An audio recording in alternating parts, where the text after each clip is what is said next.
très sérieuse, premier rang, déléguée, voilà, toute la scolarité appliquée, voilà. Envie de travailler, j'aimais l'école. L'école était très importante pour moi et du coup j'ai été très sérieuse et essayé toujours d'être performante. À mon sens, oui. Dans ce lycée, ça le favorise totalement et c'est une nécessité parce que la société se transforme, l'école fait partie de la société, du coup l'un ne va pas sans l'autre. Alors c'est vrai qu'on n'a plus des élèves, c'est plus les élèves d'il y a même 10 ans ou 20 ans. Du coup, il y a un besoin de modifier nos pratiques, ce qu'on fait déjà en essayant de proposer d'autres activités, pas seulement rester en salle de cours, échanger, utiliser le numérique, etc. Donc si on veut répondre aux élèves qu'on a maintenant, on est obligé. Sinon, on voit bien qu'on va dans le mur. Avec du classique, on va dans le mur. L'argent. Non, alors on fait beaucoup de choses sans argent parce que je pense que la volonté et l'envie d'être avec les élèves, les accompagner, c'est pas seulement de la transmission, c'est vraiment être avec eux, être là pour eux, leur montrer que nous, on a été à leur place, on a de l'expérience. Ça peut se faire sans argent. Juste des phrases, valoriser, leur dire voilà, on est là, ça demande pas d'argent. Par contre, si on veut, si on veut nous équiper, si on veut faire des sorties, etc., là, on a besoin de moyens. Pour proposer ça à tous les élèves, puisqu'on a quand même des élèves qui viennent de différents milieux. Alors après, peut-être une petite difficulté, c'est de changer les postures. Et enseignant comme élève, parfois, on a tous un peu des difficultés à travailler autrement, à être finalement à égalité dans une classe, qui est plus d'estrade, qui est plus tableau, qui est plus une sorte de cours pas magistral, ça ne se fait plus, mais l'enseignant en face du groupe classe. Donc peut-être que la difficulté vient aussi un petit peu de là, de casser les codes. Alors pour moi, c'est une classe dans laquelle il y a un nombre raisonnable d'élèves. Je pense qu'au-delà de 30, ça devient compliqué de s'occuper de chacun, parce que notre objectif quand même à Paria, c'est de s'occuper de chacun. Dans l'attitude aussi de nos jeunes qui comprennent qu'on est là pour eux, et c'est pas tout le temps le cas, il manque de confiance en fait dans l'adulte. Donc si cette confiance pouvait être rétablie, ça serait bien. Et puis en termes d'espace, écoutez, qu'on ait des espaces modulaires, ça peut être aussi intéressant. Alors la classe idéale, moi je l'ai déjà. Je pense que ça fait 6 ans que je l'ai déjà. C'est la classe où il y a la confiance du prof envers les élèves et des élèves envers le prof. Ça fait 6 ans dans une classe à projet. On n'a jamais d'élèves qui vont se retrouver en heure de colle ou alors à la marche pour des petites histoires de matériel. Mais c'est vraiment, pour moi, la classe idéale, c'est celle où on se fait confiance dans les deux sens. On peut compter parfois sur nos élèves, ça arrive, on oublie des choses, des fois on oublie.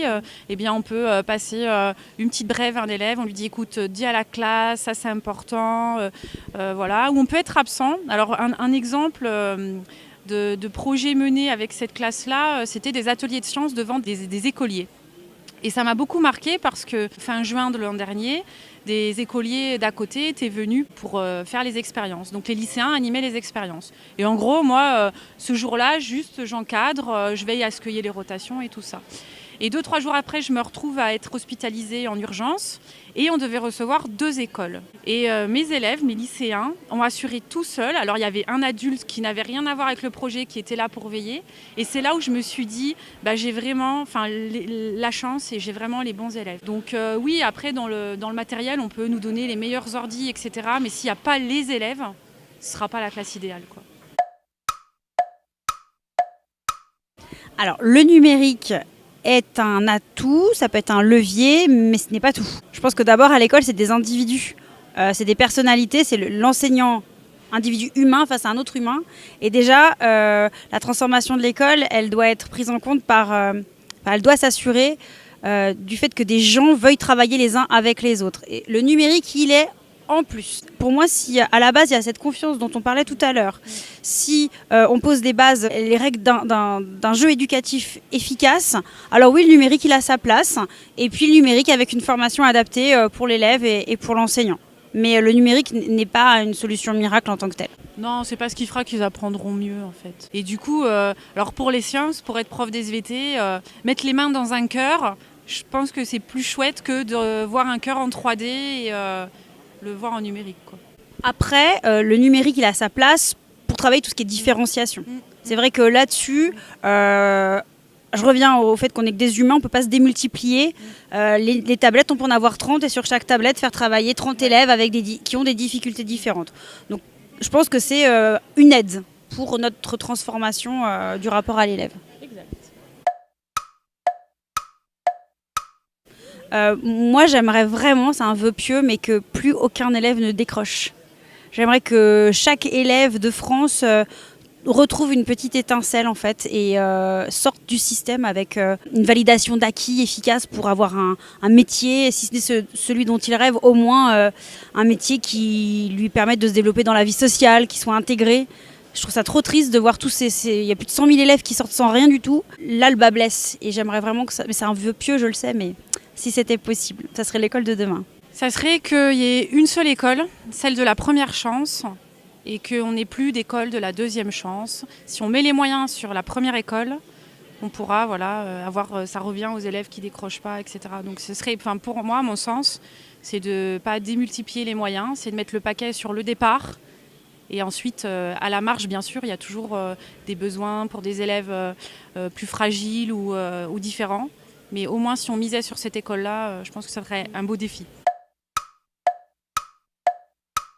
Il y a plein de changements. En fait, ce qui est gênant avec le changement, c'est que ça va trop vite.